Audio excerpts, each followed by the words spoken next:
Boa tarde, galera. Hoje eu vou ensinar para vocês como que a gente faz para calcular o momento de inércia de um objeto, ou o momento de segunda ordem, como é mais chamado, certo? Em linhas gerais, ou o momento de segunda ordem, ou o momento de inércia, é o grau de dificuldade, ele expressa o grau de dificuldade de você girar um corpo em relação a um determinado eixo. Ou então, você pode pensar também que é o grau de dificuldade de você tentar parar um movimento de rotação em relação a um determinado eixo, certo? Então, agora eu vou ensinar para vocês a calcular isso por integração. As fórmulas são essas aqui. Eu tenho que o momento de inércia em relação ao eixo x é igual à integral de uma área, né, de y ao quadrado vezes dA, que é um elemento de área. O momento de inércia em relação a x depende de y, é isso mesmo. Em relação a x vai ser a integral de y ao quadrado dA. E o momento de inércia em relação a y vai ser a integral de x quadrado dA. Então, inverte mesmo, tá? Não vamos esquecer. Então, toda vez que a gente ouve falar de momento de segunda ordem, é momento de inércia. E agora a gente vai aprender a calcular. Então, para a gente calcular, eu escolhi esse exemplo que diz o seguinte: determine o momento de inércia do retângulo abaixo. Então, o que a gente tem aqui? A gente tem um retângulo em azul e nós temos dois eixos, o eixo x e o eixo y, que passam pelas extremidades do retângulo, e nós temos o eixo x e o eixo y, que passam pelo centroide desse retângulo, certo? Então, esses aqui são os eixos centroidais. X', eixo x que passa pelo centroide da forma, y' é o eixo y que passa pelo centroide. X e y são os eixos que delimitam as extremidades desse retângulo, certo? Então, o problema, ele pede pra gente o momento de inércia, letra A, em relação ao eixo x que passa pela base desse retângulo. Ok, então a equação a gente já conhece, né? Momento de inércia em relação ao eixo x vai ser uma integral de y ao quadrado vezes 1dA, certo? Então, uma estratégia legal para a gente usar, que normalmente facilita os cálculos, é se eu quero calcular o eixo x, o momento de inércia em relação ao eixo x, eu escolho um elemento de área que seja paralelo ao eixo x. Então, nesse caso, eu vou escolher um elemento de área dessa largura aqui, paralelo a x, certo? De modo que ele tem uma alturinha dy, certo? E o tamanho dele é b. Então, eu calculo de cara um elemento de área super fácil, gente. Elemento de área, lembra a estratégia. O meu dA é como se eu estivesse calculando a área deste elemento. Então, é a base vezes a alturinha dele. Então, b vezes dy é o meu elemento de área. b dy, certo? Então, agora eu pego e substituo aqui nessa equação. Momento de inércia em relação ao eixo x vai ser escrito a integral de y ao quadrado vezes b vezes 1 dy. Ok, quais são os limites da minha integral? Eu não estou integrando em y na figura toda a partir de x em relação ao eixo y, então eu vou integrar de 0 até h. Resolvido. Qual que é o resultado dessa integral? Y de x vai dar, então, b y ao cubo sobre 3, isso aqui no intervalo de 0 até h. Então,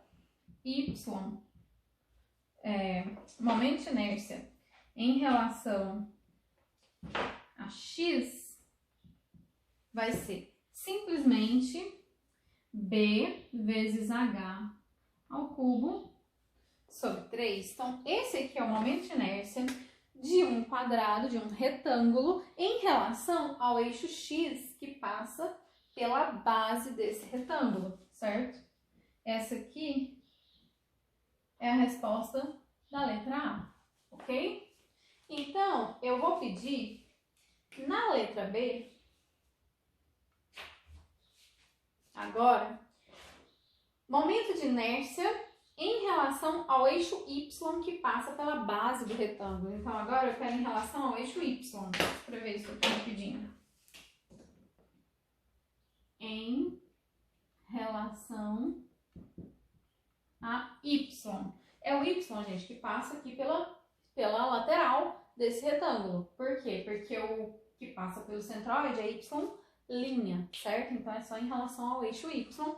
Vou fazer o cálculo da mesma forma, do mesmo modelo. Só porque agora eu pego um elemento diferencial, não mais na horizontal. Agora eu pego um elemento na vertical. Ok? Então, vamos fazer um elemento aqui na vertical.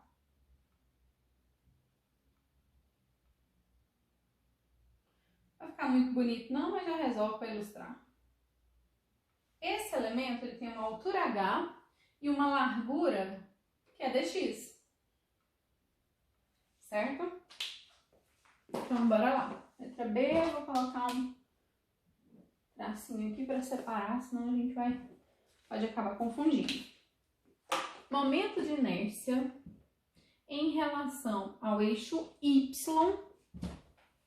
Lembra a estratégia. A estratégia é a gente usar um elemento de área paralelo ao eixo em que a gente quer calcular esse momento, certo? Então, vai ser a integral de x² dA. Mas quem é o meu dA agora nesse momento? dA vai ser sempre base vezes altura. A base é dx, a altura é h. Então, é h dx.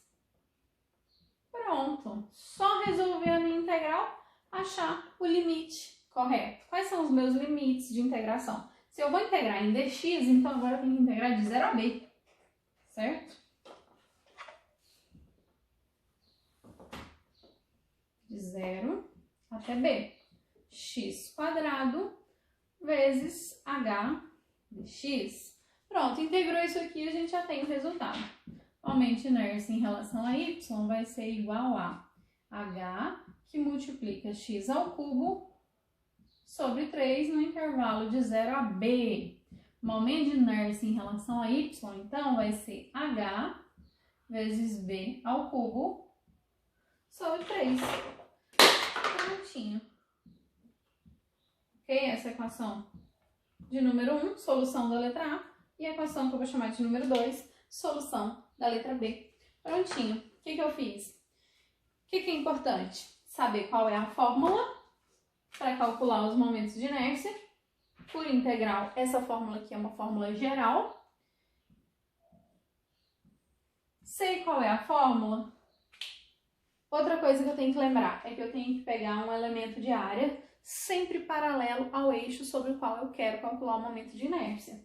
Feito isso, gente, é só encontrar o dA, substituir na equação e resolver essa integral. Tá prontinho. Agora vamos para a letra C e D. Na letra C e na letra D, a gente vai encontrar os momentos de inércia x e y em relação aos eixos que passam pelo centroide, também por integração. Então, vamos calcular o momento de inércia em relação ao eixo centroidal x'. Vamos lá. Momento de inércia em relação ao eixo centroidal x' é a mesma coisa. O que vai mudar para a gente? Vai mudar o limite de integração, porque eu tenho x² vezes o meu dA. O elemento de área é o mesmo. O elemento de área paralelo ao eixo. É esse aqui. Então, vai ser B, elemento de área B, dy, é isso? Não, dx, né? Paralelo, eu quero integrar em... Opa, eu coloquei, ó. Isso aqui é em relação a y². Agora sim. Paralelo ao eixo x vai ser B vezes o elemento dy. Então, eu estou usando o elemento de área que é paralelo ao eixo sobre o qual eu quero calcular o momento de inércia, que é o meu x', ok? Então, eu tenho que o momento de inércia em relação ao eixo centroidal vai ser integral. Opa, mas agora, o que vai acontecer? Eu tenho uma integral que ela vai ter que ser calculada num limite de integração que é esse pedaço aqui é menos b sobre 2 e esse aqui é b sobre 2, certo? Então, meu limite de integração vai ser menos b sobre 2 até b sobre 2 de y², que multiplica b vezes 1 dy, ok? Vou deixar por conta de vocês resolver essa integral, porque eu sei que vocês sabem fazer isso de cor. Eu vou pegar o resultado final dela aqui, para poder a gente não enrolar muito tempo, ok? Em relação ao eixo centroidal, vai ser esse cara aqui, gente, em relação ao eixo centroidal, ele tem um tracinho em cima, momento de inércia em relação ao eixo centroidal, certo? Depois que eu resolver essa equação aqui, eu vou encontrar que ele é BH ao cubo sobre 12. Não vou resolver ela em função da dificuldade de espaço, né? Vamos resolver logo a letra D, porque integral vocês já sabem fazer de cor, ainda mais essa integral que é super simples. É uma integral de polinômio e uma substituição simples também. Letra D, em relação ao eixo centroidal y, mesma coisa, integral, momento de inércia, em relação ao eixo y', em relação ao eixo que passa pelo centroide, é a integral de x² vezes 1dA. Mas o meu dA, meu elemento de área, vai ser um elemento de área paralelo ao eixo que eu quero encontrar, sobre o qual eu quero encontrar o momento de inércia. Então, vai ser esse aqui. Meu elemento de área dA vai ser h dx, certo?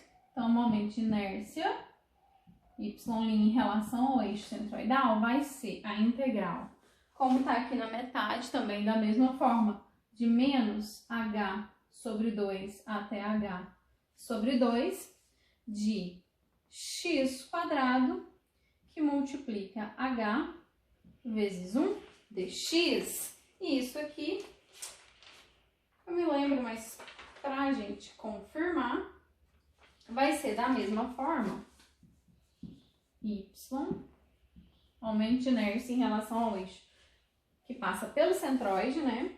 O eixo y que passa pelo centroide vai ser h vezes b ao cubo sobre 12. Vocês podem perceber que tem um padrão. E uma coisa interessante é que se vocês olharem lá no livro de vocês, que é o do Beer, que a gente usa de mecânica aplicada estática, vocês vão perceber que essas fórmulas para áreas mais simples, elas são tabeladas. Basta você procurar na internet. Momento de inércia para o círculo, para o retângulo, para o triângulo. É tabelado, você encontra tudo na internet, tá? Mas vocês vão entender por que a gente precisa disso tabelado daqui um pouquinho. Agora eu quis mostrar para vocês que a gente resolve por integração, encontra por integração, momento de inércia de qualquer área. Basta que a gente saiba delimitar os nossos extremos, né? Nosso intervalo de integração, e encontrar o nosso elemento de área da maneira que facilite os nossos cálculos. Mais um exemplo rápido sobre momento de inércia, cálculo do momento de inércia por integração. Não vou ficar falando muito dos elementos de integração, porque eu sei que vocês de elemento de área, como encontrar, porque eu sei que vocês já sabem isso, a gente já fez isso lá na aula de centro de massa, certo? Tem que só voltar lá, assistir os vídeos de novo, para saber como determinar os elementos de área, dependendo de qual figura você tiver que calcular essa integral, certo? Então, para vocês, eu sei que tá tranquilo, que vocês já fizeram isso antes. Agora eu vou pegar direto, igual eu tô pegando, para ficar mais rápido, pra gente não perder muito tempo. Então, determine o momento de inércia da área em relação ao eixo X. Ok, se eu sei que é em relação ao eixo Y, né? Se eu sei que é em relação ao eixo Y, então o que eu faço? Esse aqui é o eixo Y, esse aqui é o eixo X. Eu procuro um elemento de área que seja paralelo ao eixo sobre o qual eu quero calcular o momento de inércia. E eu sei que o momento de inércia em relação a y é igual a x² dA, a integral de x² dA. Ok, conheço a fórmula para calcular, basta que eu venha aqui e determine o meu elemento de área dA. Meu elemento de área vai ser base vezes altura, então é y, x. A curva que delimita essa figura é y igual a x ao cubo, então aqui, ó, o meu elemento de área dA Aonde tem y, eu vou colocar x ao cubo, porque é a minha curva, né? dx. Pronto, agora eu venho aqui e substituo. Chamar essa equação de número 1 e essa equação de número 2. Substituo a minha equação de número 2 na minha equação de número 1. E posso, então, calcular o meu momento de inércia em relação ao eixo y. Vai ficar a integral de x quadrado vezes dA. dA é x ao cubo dx. X quadrado vezes x ao cubo dá x à quinta, né? Conserva a base e somos expoentes. Então, fica x à quinta dA. Limite de integração. dA não, desculpa. x à quinta dx. Limite de integração. Se eu estou integrando em x, vai ser de 0 a 2, porque a questão é de 2 metros. Então, de 0 a 2. Calculei essa integral. Vou colocar y vai ser igual a x à sexta sobre 6 no intervalo de 0 a 2. Então, esse momento de inércia, y, vai ser igual a 2 elevado à sexta dividido por 6. Quanto é que dá isso, gente? Deixa eu fazer aqui. 2 elevado à sexta potência dividido por 6. Isso vai dar 10,667 metros a quarta. Não tinha falado ainda de unidade de medida. Por que a unidade de medida é metro a quarta? Eu tô trabalhando primeiro com números em metros, certo? Olha para essa fórmula aqui. X não é dado em metros, não é medida de comprimento. X quadrados, então, é dado em metros quadrados. Toda a área é dada em metro quadrado. Metro quadrado vezes metro quadrado dá metro a quarta. Então, a unidade de medida de momento de inércia é metro a quarta, certo? Então, é isso aqui, gente. Por hoje, para sanar as dúvidas sobre momento de inércia por integração, é isso. Agora, a gente vai começar a fazer por partes, tá?